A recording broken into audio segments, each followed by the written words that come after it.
Finally, Jesus is alone.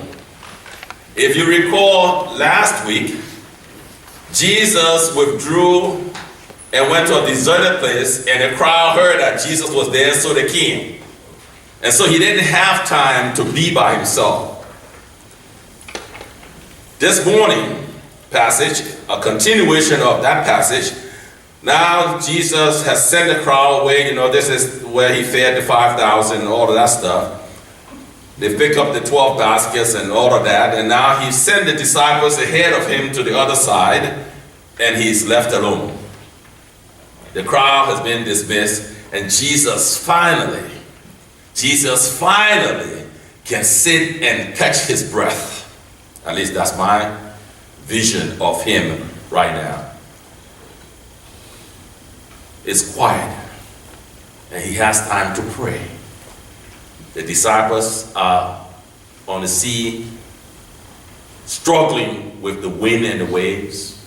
The crowd have left, and Jesus is alone, and he can pray and be refreshed to go again into the world and address the world's concerns.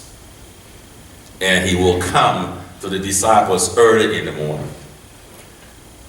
But before I continue with the story of Jesus coming to the disciples, let us step back and go to Jacob's story.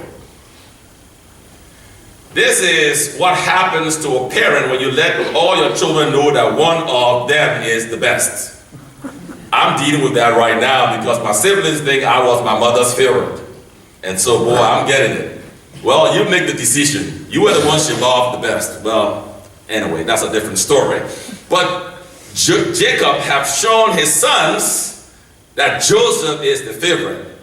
And it doesn't help, as you know the story, he's had a dream and he is supposed to be the ruler of them all, basically. His older brothers are annoyed with him for this. And it doesn't help that his father would then make him a coat, that stands out, if you will. We talk about Joseph's coat of many colors. So they are waiting for an opportunity to suck it to him. They're going to wait for an opportunity to let Joseph know, if you think you are the favorite, you got something else coming for you.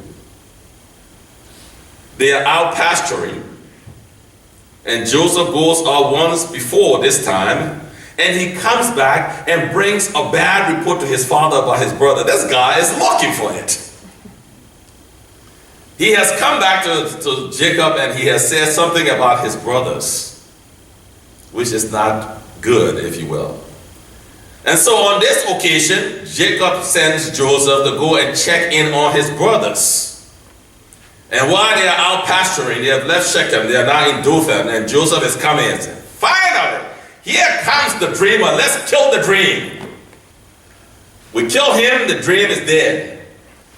Reuben doesn't want the shedding of blood. Let's not kill him, let's just put him in his pit. And so they do that. And they sit to eat.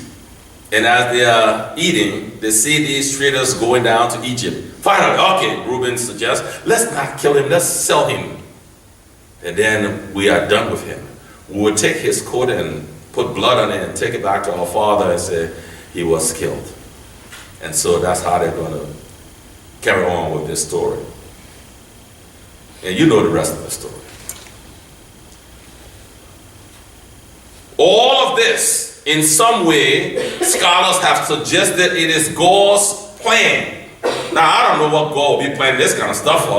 Leave it to people who think it is God's plan. I just think what we have happening before us is just part of our human story of what we do to one another. And in the end, some way, somehow, what we do to one another may work out for the best in God's plan. Not that God has been the one to plan all that Joseph's brothers are doing to him.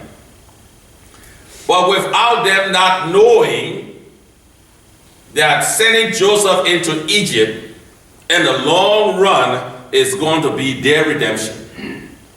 But they got no idea of what they are doing in that instance. All they think they are doing is ridding themselves of this dreamer. But the time is going to come, and we're not there yet.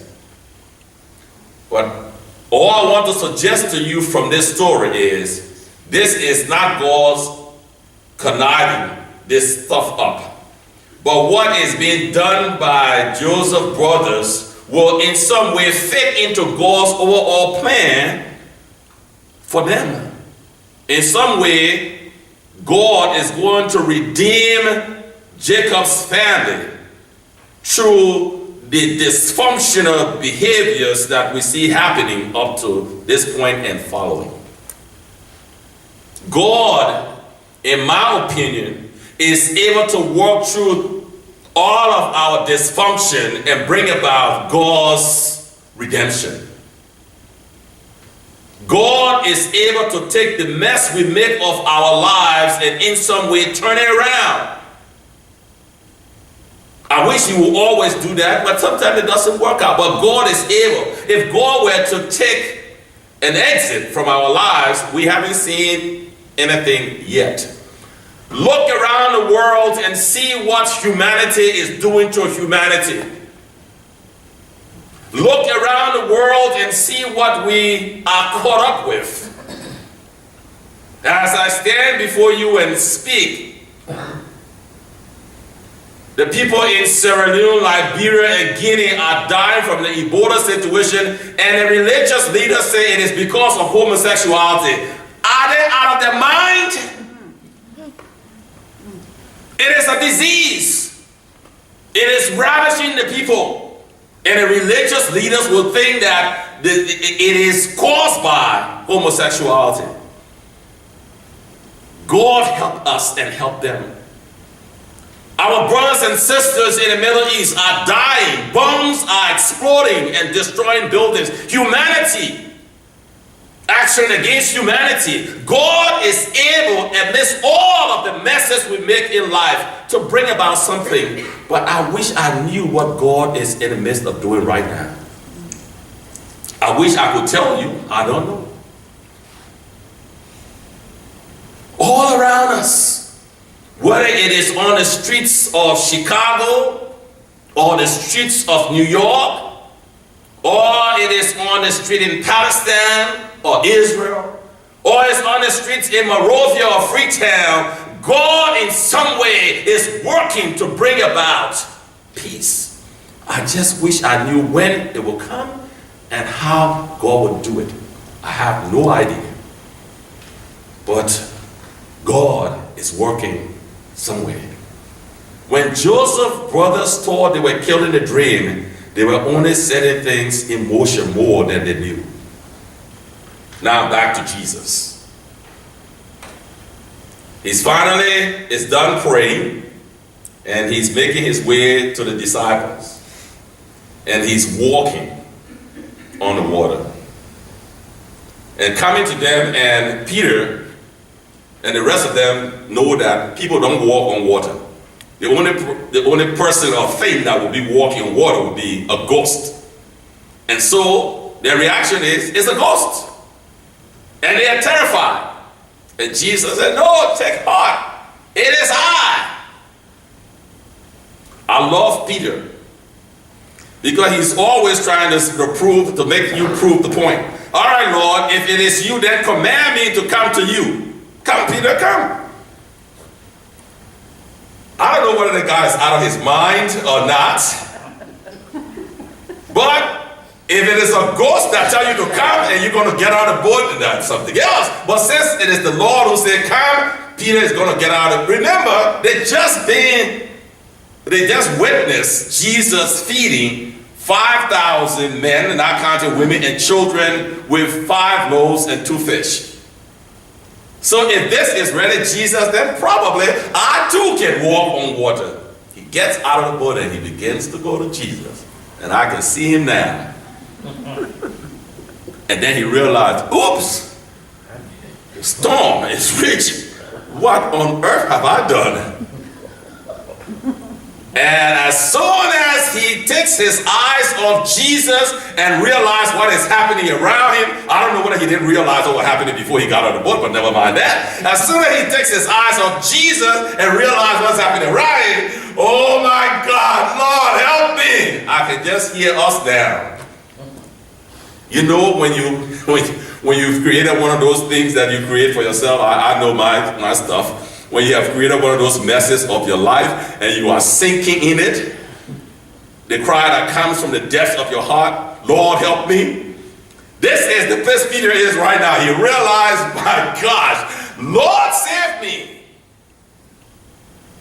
Jesus reaches out, grabs Peter by the hand, I suspect, not by the collar, by the hand.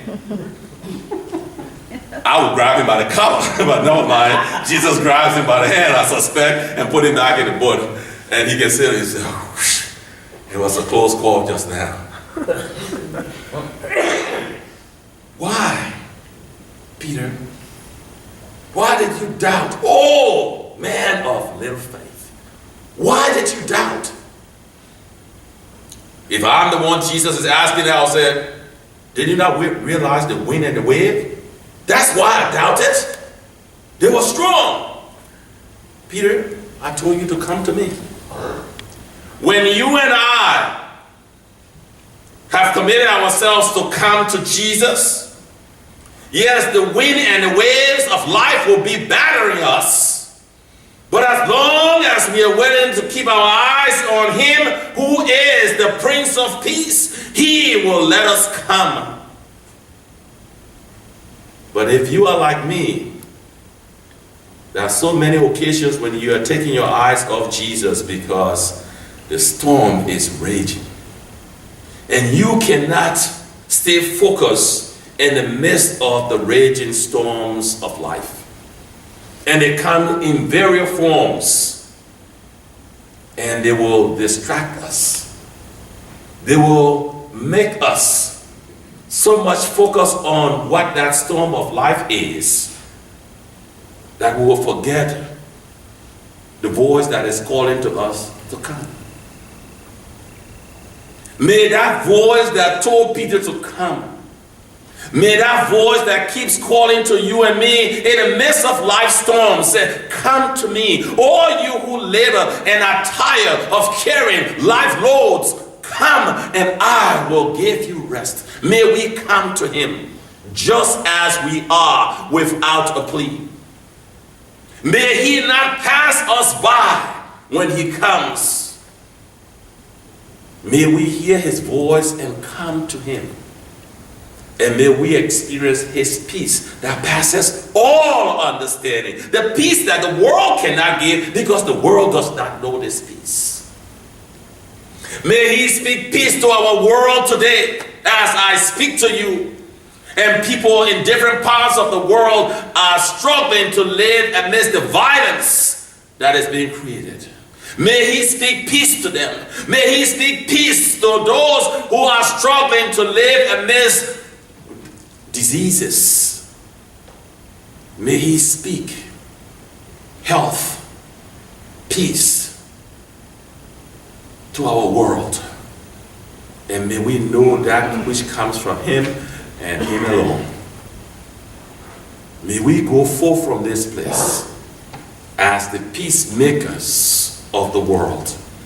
May we go forth from this place as the healers of the world, being healed ourselves, so that through us, others may come to Him who sends us, Jesus the Christ. Amen. Amen.